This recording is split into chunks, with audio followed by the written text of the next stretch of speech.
Hey, great day, y'all. Welcome to the Drive and Chit Chat with me. My name is Dr. TK, and today we are going to talk about the power of using your voice and doing a private podcast feed. And so, super excited to talk about this topic. So, let's go ahead and hop in. Another stream of income. All right, y'all. So, let's talk about, first of all, what is a private podcast feed? And so, think about a private podcast feed as a hidden podcast that no one can find unless you give them the link. You can add people into it manually, which I'll go over. You can have people opt into it. It can be free or paid, but you can use it for a variety of things, which I'll go over some of the ways that I've used private podcasting in my business. But the main reason why I'm sharing it today is that this is one, I'm gonna say, secret weapon that a lot of service providers do not know about that can drastically change their digital product library. So I've heard the following: I don't want to be on video. I don't like my voice. I don't talk right when I'm on video. I hear that from mental health providers. And I get it. However, if you do telehealth, you are on video. You see yourself talking to another client. They hear your voice all the time. Even though I get it, there's no replay button. There is no recording. But at the end of the day, you're already on camera, but I know it feels different. On the other hand, I know a good amount of therapists that are really, really good with their voice, and they can de-escalate someone, decompress, someone's negative state, and make them feel zen, make them feel good. And every time I hear that person's voice, it's different people I've encountered with, I will say something like, oh my gosh, I have an idea. And even if they're not ready to entertain the idea, I just say, hear me out. I know that at one point you expressed interest in wanting a digital product. Wouldn't it be so dope if your digital product was your voice? Now, the cool part about it is it does not have to be something that is paid. It can be something in addition to what you already offer at therapy. So off the top of my head, as I am driving, I'm first going to tell you some of the ways that you can use a private podcast feed, honestly, as more support in your private practice. And of course, just protect yourself with what you choose to put in your podcast for ethical considerations, meaning you're not having someone do activities that will open up a Pandora's box and you're gone. So let's just say when I went out on maternity leave at 5 months pregnant, which I did, some of my clients didn't want to move over to telehealth at that time. They chose to take a break, but these were also my very long-term clients. And I was like, okay, that's fine. So back then I created like a workbook and I sent it to them and I said, these are a lot of the activities that we've done before. If you find yourself feeling this or going through this, go here. So I gave all of them like their own little syllabus, right? But what would have been so dope in that moment 6 years ago is if I could have, let's just say, recorded 6 months, one every week, affirmations or something around groundedness, mindfulness, just therapeutic tools so that they can constantly hear my voice, because I anticipate they're going to come back to my caseload, maybe, but we don't know when I come back. What if they could have had access to the private podcast feed? I'm not telling them to do something. I'm not having them do a homework assignment. I'm simply going to use it to remind them of the work that they've done. Now, I'm not going to, let's just say, but you could create an individualized podcast feed for everyone. But this is the power of niche. Most of my clients had the same presenting problem. It just showed up differently. So it was mainly anxiety, trauma, and I'm gonna say confidence related to life transition. But ultimately it led into all of this panic attacks. Okay. So I could have created a podcast for that. Another life event is you're going out on break. You're going out on vacation. Again, making sure that whatever you're giving them, it's not opening up a Pandora's box. Pandora's box simply means that ethically you can't do anything about it if your activity makes them go into a crisis because you're asking some very in-depth baggage questions, okay? So that's one way that you can use it in private practice, and that's just as a support for your client. Now, I would not use that when a client is done with treatment because I wouldn't want to put myself in a liability situation. But that's where the digital product side comes in. So I'm first going to talk about, and this is all a summary, let me know in the description box if you want me to go deeper on one of these topics, and I would greatly do so. I'm first going to talk about the lead generation side, okay? So lead generation is you getting in front of your audience and you warming them up to your expertise, what you can do to solve their problem, but you're doing it in a way that's going to capture their attention. So personally, I have polled my audience in my programs on social media, and I always get the following. 99.9% of my community that is already existing always says that they prefer video. And I get it. But what you say and what you do are two different things. So what I've battled with is recreating something via video based on what my current buyers say, or looking into my course portals, my YouTube stats, and looking at to see, well, who's watching the video or the replay. And if I were to go based off of metrics, I would hands down not do video. I'm not saying ever again, but that wouldn't be my primary modality, because at the end of the day, a lot of mental health providers are, they're busy. They're at their capacity, you know. They are on the go. They are parents. They are spouses. They got different streams of income. They may have a job. They have a lot of stuff going on. And so I thought that private podcast would just be an addition to my lead generator. And I'll give you some examples of how I use it, because it would definitely serve to all different learning styles. Now, a video, you can still hear it, but sometimes when you see the video being played, you may want to stop to watch it, even though you don't see anything on my screen, right? But if I gave you audio, it does require you to listen on a different level because there is no other stimuli. So how I've used it as a lead generator is for my private practice,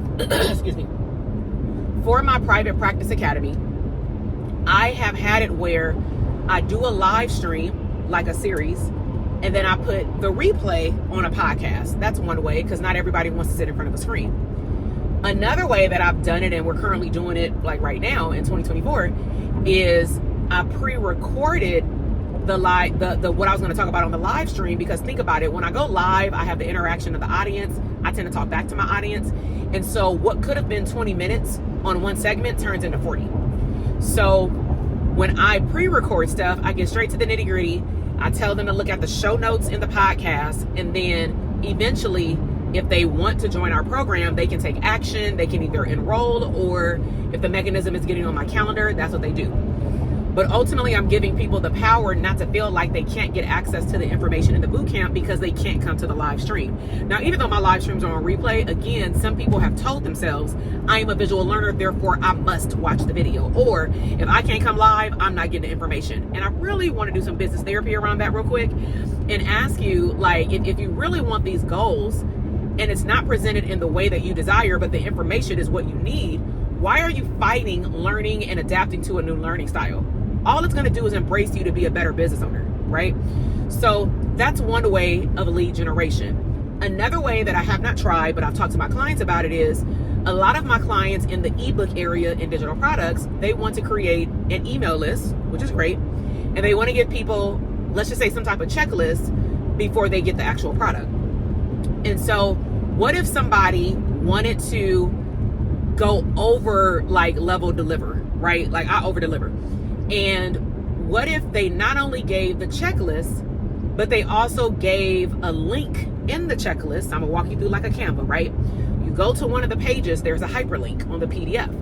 It says, even though I know this is great, this is how I talk, I know that sometimes people don't want to write or print this out. Some people don't want to go page by page. Some people may be better at listening to the information and then writing out the answers. So as a bonus, if you would like, I'm going to give you access to a private podcast feed in which I'll walk you through every page of this checklist. So that's over deliver. You don't have to do that, but that just also helps people. If you have a service-based business and you're going to be doing something that does require your voice, I would highly encourage you to mimic what you are going to be doing with them in your program or service before they get in it, right? So like for our boot camps, we like to have some type of online community for them to talk to us during a 1-week boot camp, because when they go into the program, it's going to be an online community where they're going to have a space to ask questions. Okay, we want them to attend a live stream or watch the replay, because that's what they're going to be required to do to consume the information in the course. Okay, so that's lead generation. There's a laundry list of things we can do, but I just want to give you a sneak peek. Now, paid. You can do paid private podcast feeds. It can be you put your ebook as your own, like I'm gonna say Audible, on a private podcast feed. I've seen people have actual $1,000 courses, but you also want to take in consideration the context of what you're talking about. So if I know that majority of the information I'm going to be talking about doesn't require me to show a screen, it doesn't require me to show you any type of graphs, and I'm really just choosing my words wisely to make sure that you can follow, I can just upload a PDF and just talk you through it, because most of it is just a conversation. But if I'm trying to teach you how to build an email funnel, that should have a video. So you just want to consider what is your preference on modality. But what I will tell you is that having a private podcast feed is by far one of the simplest things that I've ever set up in my funnel life. So the platform that I use is Hello Audio. It is an affiliate link, but if you want to get a free trial, you can click the description box. It's super easy to use. So let's just say you have a video somewhere on your computer and it's of something that you want to offer your audience for free or paid, right?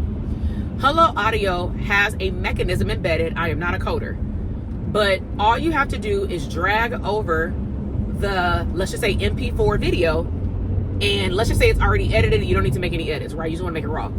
You can actually drop the video into the server and it will convert it into audio for you. Now, keep in mind, you can't edit it. It's not like a GarageBand or any type of other podcasting feature. It's just for you to upload it. But some of the things that I like about this platform is that it helps you build your email list. It does have integrations, like we use ConvertKit. I'll link that below too for email marketing. But it talks to ConvertKit so that when someone signs up for something, it automatically tags them in my email marketing system. If I want to email them after they've had the experience, I can do that in my email marketing system. If I want to offer them something else aligned with what they listen to, I can offer it clearly in the podcast show notes, but I can also offer it in my email. What also I love is that you can choose, similar to a course, of how you want the information to be delivered. So you can choose for, let's just say if I'm doing a boot camp, I may say I want people to have the ability to binge listen, but I'm just going to encourage them to listen to it in order, because I want people who are ready to buy. I don't want to say, oh, you got to wait like a week until all the audios become available. No, right? But then there are some things that I may say I'm going to schedule them out. They're going to be date based, like you schedule a podcast episode to drop. Maybe you monetize it before you make it. You have an idea for something, but you're beta testing it, so you're going to make it as you go. So maybe you schedule them or you just click publish. I would acknowledge that scheduling is a lot better, because what if you record it late at night and you're ready to publish it, but when you publish it, you can turn on a button that says notify everybody that there's a new podcast episode available. Like, it has all of that built inside, and you don't want to be sending somebody a notification at 10 o'clock at night, okay? Because by the time they wake up, it's going to be buried at the bottom of their email list. Okay, so those are some perks in terms of integration. Also, with the setup outside of schedule and drip and publish, is you can drip it. So you can say, I have one feed that's dripped for one of our programs, because it's walking them through an 8 to 12 week process for their private practice. And I timed it with approximately, but it's self-paced, of course, when someone will be going through the different modules. But I tell them in the episode, if you're not there yet, that's fine. Just click pause and come back here. But you're going to continue to get an alert when these episodes are available. So you can also drip it, where you can spread it out, and then you can deem when they get access. Another feature, you can cut off access. You can say you're going to get access to this bootcamp experience or replay for free for only the next 30 days. So everybody who signs up, the 30 days will start clicking once they get it. This is the power of automation. There are so many things in Hello Audio. So also let me know if you would like in the description box for me to show you, or maybe do a tutorial of the platform. I mean, these are things that geek me out, but if no one is interested in it, I'm definitely not going to sit down and record or do a live stream on a system if you're not interested. But I just wanted to share the possibilities merged with private practice or digital products with a private podcast. Now, other perks clearly of this platform, you can, depending on your plan, because they have 3 different plans, you can have access to a actual public podcast as well. So I have a public podcast. It used to be another platform, but they allow me to do like ads, which are like, I can do a voice recording to give you an announcement before you hear all of my podcast episodes. I mean, it really depends on what your preferences are, but I've been on like 4 different podcast platforms, and I've realized over time that my podcast is really clearly about the journey of me in business. So I don't need a lot of the technicalities. I just need my ability to add an ad, to be my own sponsor for my podcast episodes, and the ability to schedule my episodes.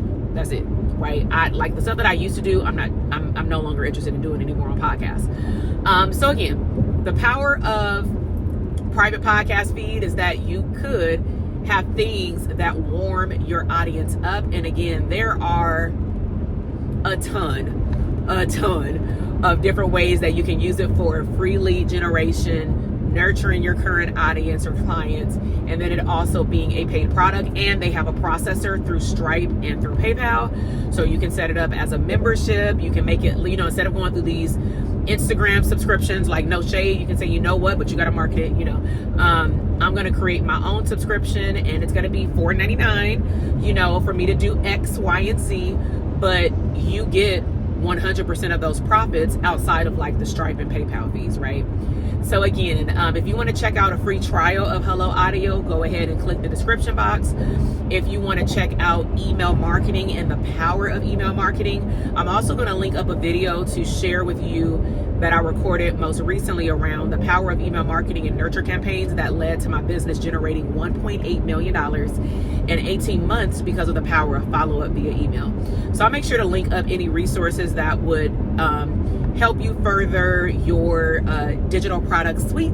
Let me know if you have any questions. Let me know what was your best part about me sharing about Hello Audio, or just the possibility of something that can be more simple than a more complicated funnel per se. And I will see y'all in the next video. If you are new here, welcome. Please subscribe to the channel. If you like this information, give it a thumbs up and share it with your other entrepreneur friends. All right, have a great rest of your day. Bye.